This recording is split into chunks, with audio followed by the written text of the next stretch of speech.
Alors, pour mettre l'alarme en fonctionnement, il faut placer la clé en position on.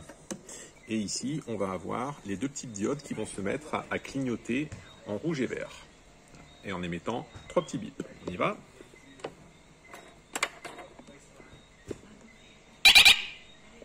Hop. L'alarme est activée, donc on est automatiquement en position baignade. On voit ici que ça clignote à côté du logo baignade. Donc ça va clignoter hop, en vert de temps en temps. Et pendant 1 minute 30, on reste en position baignade automatiquement. Si au bout d'1 minute 30, on n'a fait aucune action, l'alarme va passer automatiquement en position surveillance. Donc surveillance, c'est le deuxième logo donc, qui se trouve ici, et ça va clignoter cette fois-ci en rouge. Ça se fait à peu près au bout d'1 minute 30 et on entendra 3 petits bips pour signaler qu'on est bien passé en mode surveillance. Je fais une petite pause.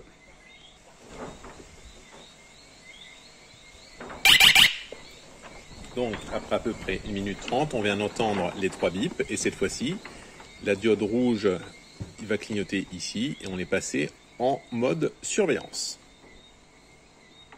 On voit, hop, voilà. Alors, maintenant, pour passer du mode surveillance au mode baignade et inversement, il suffit d'utiliser le petit aimant.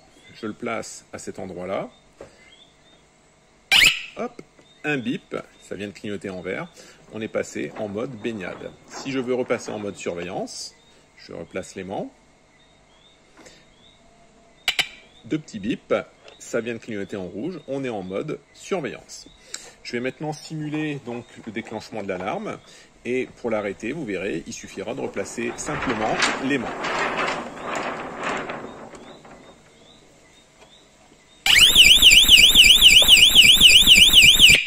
Hop, pour l'arrêter, j'ai simplement placé l'aimant ou alors il suffit de replacer l'alarme en position off. Dans tous les cas, après déclenchement de l'alarme, il faudra réarmer celle-ci. Il faut d'abord la passer en position off, puis la repasser en position on. Hop, et on reprend le même processus qu'au départ.